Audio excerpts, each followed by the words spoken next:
여러분 안녕하십니까? 2월 3일 일요일에 전해드리는 뉴스데스크 강원입니다.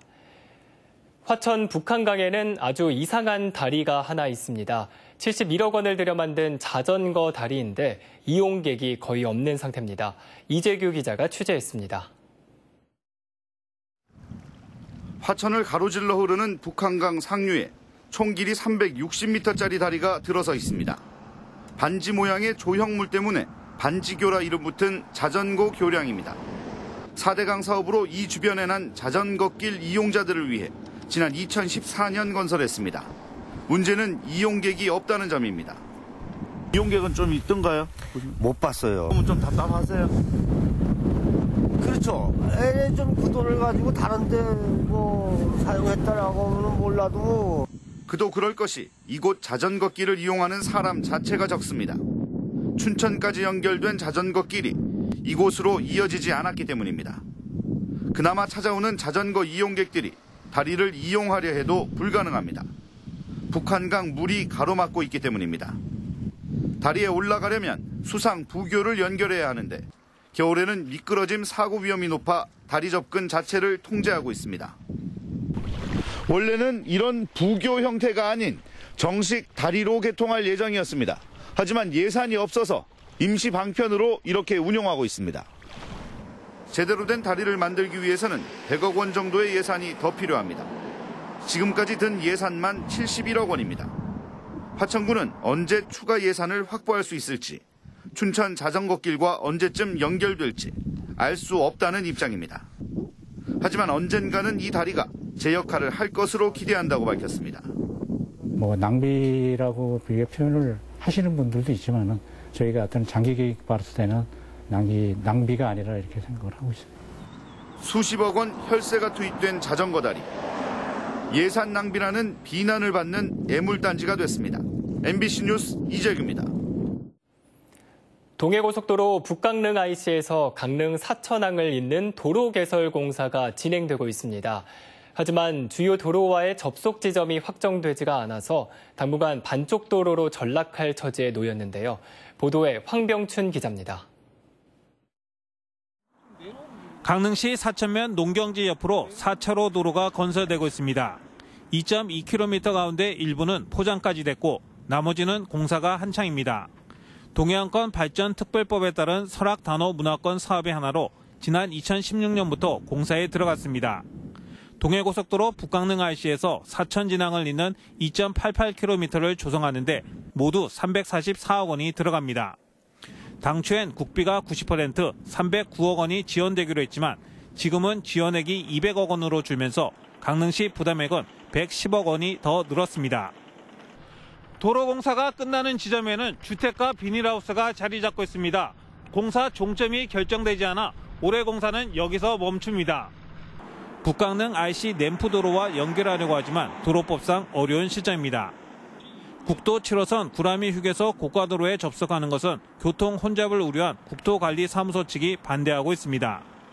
강릉시는 택지 개발지구를 지나 공원 묘원 앞 국도와 이어붙이는 것을 적극 검토하고 있습니다. 청설공원을 이용하는 차량이나 그 지역에 살고 있는 지역 주민들의 교통 체계가 가장 유리한 쪽으로 지금 검토를 해서 추후에 이 사업 계획을 좀 변경을 할 예정입니다. 어느 방향을 택하든지 사업비는 늘어나고 준공 시기도 2020년 예정일을 넘기게 됩니다. 올해 완공될 2.2km 구간은 당분간 반쪽 도로로 전락할 전망입니다. MBC 뉴스 황병춘입니다. 건축과 토지 이용에 제약이 심했던 양양과 강릉의 도립공원 구역이 해제되면서 이 토지 이용에 대한 기대감이 높아졌습니다.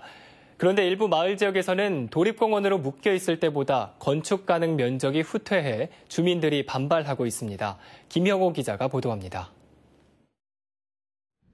도내 최대 요트 마리나 관광 항구인 양양수산항. 항구 가까이에 4층짜리 횟집 건물이 보입니다. 이 건물은 낙산 도립공원으로 지정돼 있던 당시 자연공원법에 따라 토지 면적의 60% 비율로 지어졌습니다. 도립공원에서 해제된 지 3년이 넘으면서 이제는 다양한 업종의 건물을 지으려는 움직임이 활발해지고 있습니다. 그런데 토지 이용 계획을 수립하는 과정에서 도립공원 지정 때보다 건축 가능 면적이 줄어들게 되면서 주민들이 반발하고 있습니다. 새로운 도시 계획에 따르면 농어촌 마을에서는 토지 면적의 최대 40%까지로 건축 면적이 제한됩니다. 세상에 이런 법이 어디 있습니까? 공원 폐지가 되면은 우리 지역 주민들이 좀 잘 살게 만들어줘야 되는데 이건 그게 아니고 더 올가매갖고. 양양군은 해당 마을이 비도시 지역에 속하고 개발 계획도 수립돼 있지 않아 토지 이용 계획에 변화가 생겼다고 밝혔습니다. 토지의 60%까지 개발하려면 관광 휴양지구로 지정해야 하는데 관광 개발 수요가 불투명하고 기존 주택 이용과도 상충돼 지구 변경은 어렵다는 입장입니다. 그 기본 계획에 담지 않은 부분을 도시적으로 가긴 어려워요. 그래서 지금 수산리 같은 경우 기사문리, 하강 정리도 마찬가지고 집 많은 지역 세팅되어 있는 부분으로 저희를 또 보내다 보니까 참 어디 더 좋은 부분이 있다면 당연히 보냈죠. 도립공원에서 해제된 강릉에서도 비슷한 상황이 예상되면서 공원구역 해제에 따른 지자체의 준비가 미흡하다는 지적이 제기되고 있습니다. MBC 뉴스 김영호입니다. 도내 소와 돼지 72만 마리에 대한 구제역 긴급 백신 접종이 모두 마무리됐습니다. 강원도는 지난 1일과 2일 이틀 동안 200여 명의 관리 인력을 투입해 도내 전체 소와 돼지에 백신 접종을 마쳤다고 밝혔습니다. 강원도는 항체 형성까지는 시간이 좀 더 필요한 만큼 외부 소독과 차량 통제 등 차단 방역을 유지해야 한다고 밝혔습니다. 최근 경기 안성과 충북 충주에서 구제역이 잇따라 발생해 도내 농가로 구제역 유입 위험성이 높아지며 도내 농가와 방역 당국의 긴장이 높아지고 있습니다. 도내 노동자들의 임금 체불 피해가 증가하고 있는 것으로 나타났습니다. 고용노동부 강원지청은 지난해 도내에서 신고된 임금 체불 피해 노동자는 모두 5천여 명, 체불 임금은 410억 원을 넘었다고 밝혔습니다. 체불 임금 규모와 피해 노동자 수도 2017년에 비해 크게 늘어나 체불 임금은 140억 원 이상 증가했고 피해 노동자 수는 300명 정도 늘어난 것으로 확인됐습니다. 강원도가 청소년 수련 시설의 사용료를 인상했습니다. 고성에 있는 세계 잼버리 수련장과 춘천에 있는 청소년 수련원의 숙박비는 하루 9,000원 안팎으로 식비는 한 끼에 5,500원가량으로 3% 정도 올렸습니다. 또 수련 활동비는 1인당 9,500원에서 14,000원까지로 인상폭이 30% 안팎으로 컸습니다. 의료 취약 지역에 대한 공공의료 서비스를 강화하기 위해 강원도형 공공보건의료지원단이 설치돼 운영됩니다. 강원도는 다음 달 강원도형 공공보건의료지원단을 설치하고 5개 의료원의 인프라 확충과 의료 안전망을 강화합니다.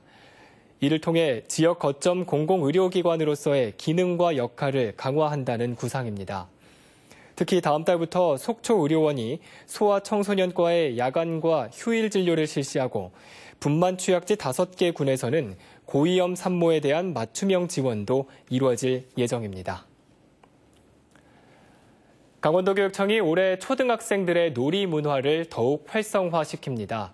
쉬는 시간과 점심시간을 늘려 학생들에게 잘 놀 시간을 주자는 의미로 시작된 놀이밥 공감학교는 지난해 40개 학교가 참여했지만 올해 그 수를 확대합니다. 이상으로 뉴스데스크 강원을 마칩니다. 고맙습니다.